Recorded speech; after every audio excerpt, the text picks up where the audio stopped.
Fala pessoal, sejam muito bem-vindos para mais uma aula de inglês aqui do nosso canal. Eu sou o seu professor Saulo Casal da English101.com.br.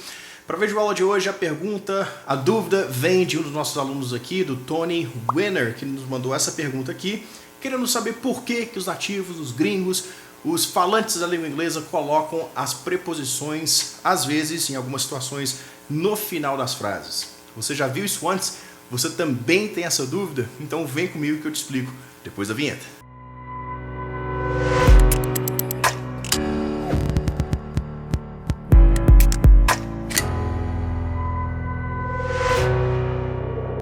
Então, pessoal, por que os nativos da língua inglesa colocam, às vezes, as preposições no final das frases? Você já viu a clássica frase What are you talking about? What are you talking about? What are you talking about? Olha só, a preposição about no final da frase. Né? A gente tem o costume aqui em português, no Brasil, de colocar as preposições no início das frases. Né? A gente fala, por exemplo, sobre o que você está falando. Sobre o que você está falando. Eles já colocam no final, what are you talking about? Seria, por exemplo, falar o que você está falando sobre. Né? É um pouco estranho, mas eu digo para vocês que isso acontece no inglês e há 4 situações, cenários, instâncias que isso ocorre e eu vou passar para vocês elas agora para vocês, ok? A primeira situação, o primeiro cenário é o seguinte, eles colocam as preposições no final das frases em perguntas com as palavras com as letrinhas WH, né? Lembram delas? What, where, why, which, when, who, how, que são as palavrinhas o que, como, quando, onde, porquê. Lembram? Então, quando você tem uma pergunta assim e você tem a necessidade de colocar uma preposição ali, nesse tipo de pergunta, você vai colocar essa preposição no final da frase, tá? Não são todas as perguntas, pessoal, com WH que você precisa colocar uma preposição ali, né? Se eu, por exemplo, te perguntasse qual é o seu nome, né? Até em português nós não temos uma preposição, então ficaria What's your name? Qual é o seu nome? Mas algumas sim, né? Então, para essas perguntas que você precisa colocar uma preposição, coloque-as no final da frase, ok? Eu vou te passar alguns exemplos. Olha só. Primeiro exemplo que eu vou te passar, se alguém te perguntasse assim, por exemplo, uma clássica também, de onde você é? Perceba, no português a gente fala antes, né? De onde você é? No inglês no final. Where are you from? Tá? Onde você é de? Seria como se fosse isso. Mas por favor, pessoal, esqueça essa coisa de tradução literal, ok? Só lembre que vem no final. E isso você vai pegando com o tempo, tá? Não fique muito grudado nas regras que eu vou te passar aqui agora. Vai notando, vai percebendo, vai ficando ali antenado. Toda vez que eles usarem essas preposições no final, perceba ali, preste atenção na maneira que eles usam, que você vai usando também naturalmente, tá? Mas se é que existem regras para isso, eu vou te passar agora. 4 maneiras. A primeira então é essa. Vamos para a segunda pergunta com WH. Se eu quisesse dizer assim, por exemplo, com quem você foi ao cinema? Com quem? Olha a preposição com no início, né? No inglês no final. Who did you go to the movies with? Olha o with no final. Who did you go to the movies with? Beleza? Estão pegando? Olha só essa outra. Where are you going to? A gente fala, para onde você está indo? Em inglês, where are you going to? Olha a preposição no final, tá? Olha essa última aqui. Se eu quisesse dizer assim, por exemplo, para que você fez isso? Para que você fez isso? Em inglês seria, what did you do that for? What did you do that for? Beleza, pessoal? Então, essa é a primeira instância, perguntas com WH. A segunda situação, o segundo momento que você vai ter que fazer isso, ou seja, colocar a preposição no final das frases, é quando você tem frases ou orações relativas, né? No inglês, relative clauses, ou no português, são orações subordinadas adjetivas, tá? Professor, eu não lembro o que é isso. Bom, pessoal, elas funcionam como um complemento à frase principal, ok? Elas normalmente passam ali uma informação sobre alguma pessoa ou algum objeto, ok? Elas modificam o sujeito ou o pronome da frase. Vamos relembrar aqui, mergulhando em alguns exemplos. Olha só. Se eu estivesse falando com você sobre uma pessoa que eu conversei ontem, enfim, você não está lembrando dessa pessoa, só que hoje a gente viu ela passar assim, então eu olho para ela e falo, cara, aquela pessoa que eu estava conversando ontem, enfim, aquela pessoa que eu estava conversando, eu diria em inglês, that's the guy I was talking to. Tá? Agora a gente não tem pergunta, né? É só aqui uma frase. That's the guy. Olha, that's the guy seria aí uma oração. A outra, I was talking to. Uma precisa da outra, tá vendo? A oração subordinada precisa da principal. Então, that's the guy I was talking to. Se você falar só that's the guy I was talking, fica estranho para eles, tá? Coloca essa preposição no final. Por que tem essa preposição no final? Porque você, se fosse falar, por exemplo, só normalmente numa frase afirmativa, I was talking to Mark. Olha a preposição to, tá vendo? I was talking to Mark. I was talking to my boss. Eu estava falando com o meu chefe. Então, se você trocar aqui e colocar ela nesse tipo de estrutura, de frase subordinada, adjetiva, você precisa colocar essa preposição no final, tá? Então, that's the guy I was talking to. Pegaram? Olha só essa outra frase. That's the most beautiful city I have ever been to. O que eu disse aqui? Essa é a cidade mais linda que eu já estive, tá? Por que esse been to? Porque se você fosse fazer uma frase normal, dizer, por exemplo, I have been to Portugal. I have been to Africa. I have been to the United States. I have been to, tá? Só que agora, nesse tipo de estrutura, that's the most beautiful city I have ever, ou I've ever been to. Se você até que tirasse aqui, pessoal, daria para entender. That's the most beautiful city I have ever been. Tranquilo, tá? Mas é muito provável que eles coloquem no final essa preposição to, beleza? É só isso. Olha só esse outro exemplo. This is the only thing she thinks of. This is the only thing she thinks of. Então, essa é a única coisa que ela pensa. Sei lá o que é que vocês estão falando ali, mas that's the only thing she thinks of. Essa é a única coisa que ela pensa, que ela consegue pensar o dia inteiro, ela só pensa nisso. Indecente. Só pensa naquilo.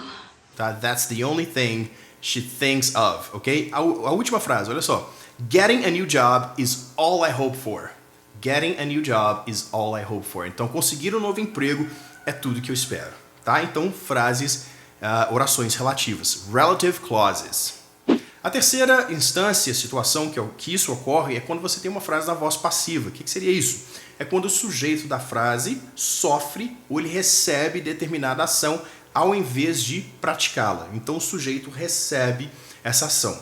Vamos ver alguns exemplos. Olha só, se eu quisesse dizer que minha casa foi arrombada. Minha casa foi arrombada. Isso é a voz passiva. Se fosse ativa, seria eles arrombaram minha casa. Eles, né, arrombaram minha casa. Mas se eu colocar isso na voz passiva, a minha casa foi arrombada. Isso em inglês ficaria My house was broken into. Tá? Por quê? Porque na voz ativa, pessoal, em inglês seria They broke into my house. Beleza? They broke into my house. Você pega my house, coloca como sujeito da frase, tá? Recebendo essa ação. Tá?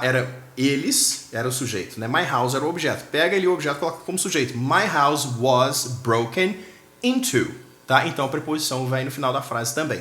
Olha só esse segundo exemplo. Se eu quisesse dizer assim, por exemplo, essa situação está sendo resolvida. Beleza? Então, that situation is being taken care of. Is being taken care of. Ok? Por quê? Por que esse of no final? Porque quando você toma conta de alguma coisa, resolve alguma coisa, né? I'm taking care of my son. Tá? Eu estou cuidando do meu bebê, do meu filho. I'm taking care of, tá?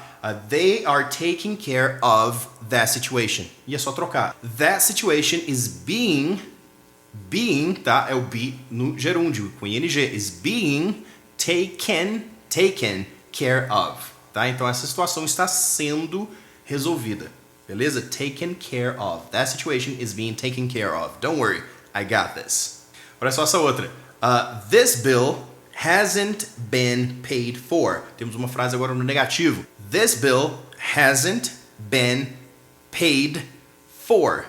Paid for. Olha que engraçado essa, pessoal. Então, essa conta não foi paga. Olha essa tradução, né? Bem da maneira que nós falamos no dia a dia. E o bom tradutor faz isso. Coloca a tradução da maneira que conversamos, falamos no dia a dia, para que todo mundo possa entender. Tá? Não fica aquela tradução formal, literal. Né? Então, essa conta não foi paga. This bill hasn't been paid for. Hasn't been paid for. Aqui você até poderia tirar o for, que daria para entender. This bill hasn't been paid. Ponto final. Mas é bem comum eles colocarem. Olha só essa frase que interessante. I don't know who this book was written by. I don't know who this book was written by. Então eu não sei, simplesmente isso, eu não sei quem escreveu esse livro. Que interessante, né? Eu não sei quem escreveu esse livro. I don't know who this book was written by. Uma estrutura bem legal aqui, bem avançadinha, né? Se você conseguiu entender essa frase, se você costuma usar esse tipo de frase, você tá legal no inglês, né? Então, porque muita gente pode confundir, né? I don't know who this book was written by. Olha que legal, né? Porque se eu colocasse na voz ativa, por exemplo, this book was written by qualquer pessoa, tá? Fernando, Mark, Joe, Paul. Então, this book was written by Paul.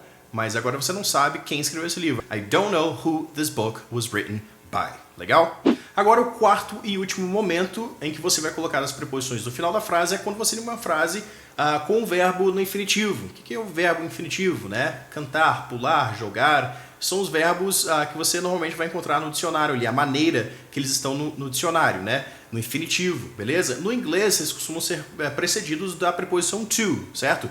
Verbo to be, to jump, to watch, to play, beleza? Então, frases assim, eles costumam também colocar no final. Então, vamos ver a primeira frase agora com um verbo no infinitivo. Olha só, eu poderia dizer assim, cara, não se preocupe, não há nada que temer. Você não tem que ficar com medo. Então, don't worry, there's nothing to be scared of. There's nothing to be scared of. Olha aí o of no final. Por quê? Você tem um verbo to be no infinitivo ali no meio. Lembra? Vamos ver o segundo exemplo. Make sure you have something to talk about. Você vai participar de uma reunião, né? Então você tem que se certificar que você tem alguma coisa para falar ali na reunião. Senão você vai ficar só ouvindo todo mundo falar. E você tem que se destacar ali na reunião, pegar uma promoção, conseguir um cargo novo, né? Mostrar que você sabe o que você está falando. Então, cara, make sure you have something to talk. Olha o verbo no infinitivo. To talk about. Okay? Se eu falasse só make sure you have something to talk, não fica legal, beleza? To talk about. Nossa última frase aqui com o verbo no infinitivo e preposição no final. Olha só, eu poderia falar assim, cara, eu acabei de baixar algumas músicas para ouvir. Como ficaria isso no inglês? Tem alguma ideia? Então olha só, I've just downloaded some songs to listen to. Tá? Por quê? Porque você listen to music. I listen to music. I like to listen to the radio. I have songs that I like to listen to. Tá? I usually listen to songs every morning. Pessoal, por aí vai, céu é o limite, né? Mas nesse exemplo aqui foi isso, ó. I've just downloaded some songs to listen to. Beleza? Então, to no final da frase. Legal, pessoal? Conseguiram entender? Você, Tony, o Tony, Winner, consegui tirar sua dúvida? Você conseguiu pegar agora por que os nativos fazem isso? Ou seja, colocar as preposições no final da frase? Bom, espero que você tenha entendido, ok? Para finalizar esse vídeo, queria mandar um abraço aqui para Mara, ok? Seguidora aqui do nosso canal, seguidora do nosso perfil lá no Instagram também, tá sempre comentando aqui. Obrigado, Mara, por todo o carinho, por todo o apoio, todo comentário, toda a curtida dos nossos vídeos. Queria mandar um abraço também para a Chefia do Futebol, relativamente novo aqui no canal também, mas está sempre participando, Chefia do Futebol. E também para o Hernani Marfins, que está sempre aparecendo aqui, dando sua cara, fazendo um comentário, fazendo uma sugestão. Inclusive, eu já fiz um vídeo exclusivo tirando a sua dúvida aí alguns meses atrás, então espero que você tenha gostado do vídeo. Pessoal, muito obrigado de coração mesmo. E para você que ainda está assistindo esse vídeo e ainda não clicou em gostei, pessoal, soca no like para mim, compartilhe com a galera e se inscreva no canal para muito mais vídeos como esse, ok? Um abraço, fiquem com Deus e até a próxima.